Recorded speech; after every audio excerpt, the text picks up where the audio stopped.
They're climbing up the corporate ladder. Watch out! It's dog eat dog for some title matches. I'm Chris Wolvie, the wrestling vlog, who always tells it like it is.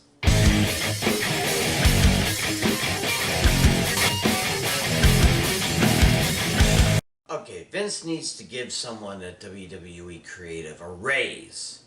First, the I Wasn't There t-shirt for WrestleMania, and now a unique twist on the Money in the Bank ladder match.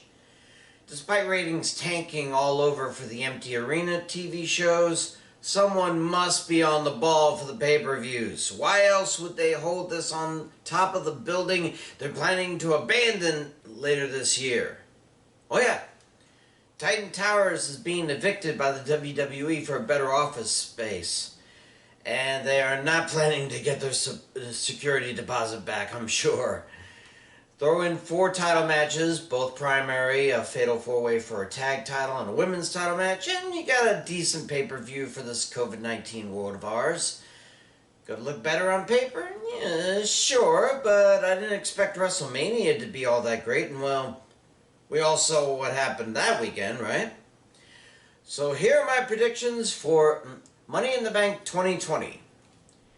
Now, if there are any kickoff matches added, I'll add them in the YouTube comments, the predictions.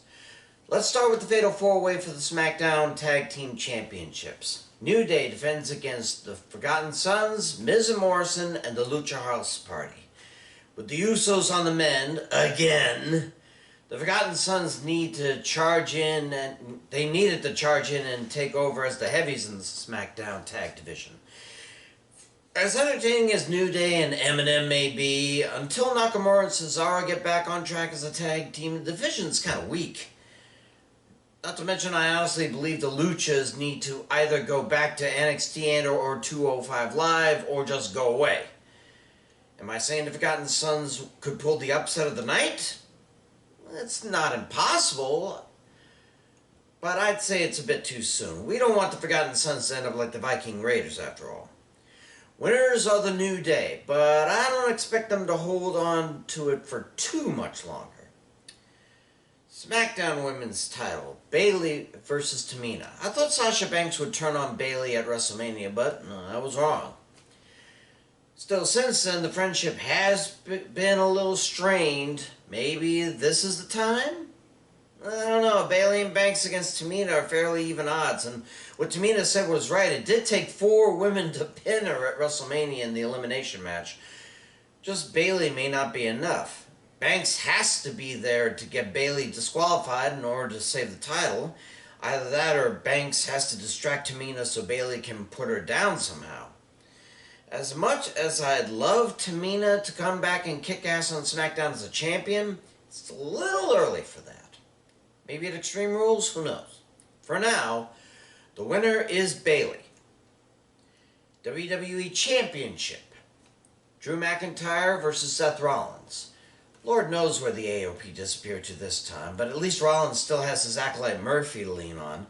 Rollins is not above chicanery to win matches. He wasn't called the Architect of the Shield because he wrote blueprints and the like.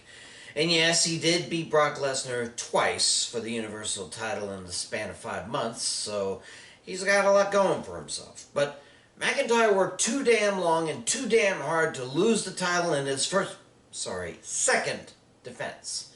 After beating both Brock Lesnar and the Big Show in the span of a half hour, he's not going down without a fight.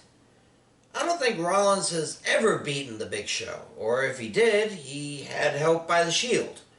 Well, Moxley is gone, and Reigns is looking after his infants, and Murphy is not anything like either of them. Winner is Drew McIntyre. Pardon.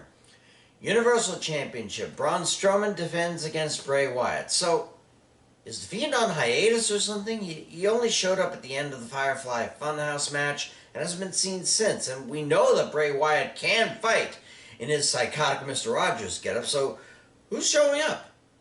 Wyatt or Fiend? Well, either way, despite how entertaining Wyatt may be, he lost a lot of his stigmata when Goldberg destroyed him at Ground Jewel. He's not as invincible as he was made out to be, and if one big strong tank of a man can beat him, why not another?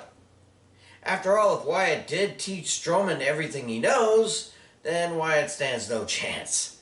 Maybe a mandible claw will come into play, but Strowman's hands and arms are strong enough to yank it out of his mouth and shove it down Wyatt's throat if need be. Might turn into a more hellish match at Extreme Rules, but for the time being, the winner and still champ is Braun Strowman. Finally, the corporate ladder match. Really, I was sold with the whole fight up in WWE headquarters for the briefcases aspect by itself. To have both the men and the women fighting at the same time, that just seems needlessly chaotic. Also, that's 12 people starting off in the lobby, and I thought the CDC limited gatherings to 10 or fewer. Will Connecticut have to fine WWE for this blatant breach of social distancing like the AEW was fined last week?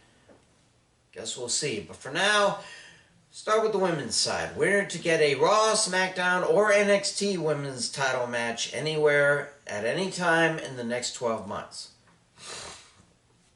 Look, I think we can all agree that Becky Lynch's victory over Shayna Baszler at WrestleMania was a bit of a fluke. Baszler should be Raw Women's Champ by now, and the fact that she isn't did not go well with her. She ended up breaking the arms of two competitors and ending their WWE careers. Not Dana Brooke, not Carmella, not Lacey Evans, not Asuka, not even Nia Jax can stop her rampage. Winner is Shayna Baszler, as she gets her briefcase before the men even make it to the roof. Speaking of which, the men's side. Winner gets a WWE, NXT, or Universal title match anywhere at any time in the next 12 months. I had an idea who would win, then I had another idea, then back to the first, and on to a third. You get the idea. This one's not going to be easy to work out. One thing that I do know is this. Otis will not win. Otis, my man, you need to get back with Tucker and go after the tag titles. Otherwise, you two will just end up like Enzo Amore and Big Cass, promising futures that flamed out far too quickly.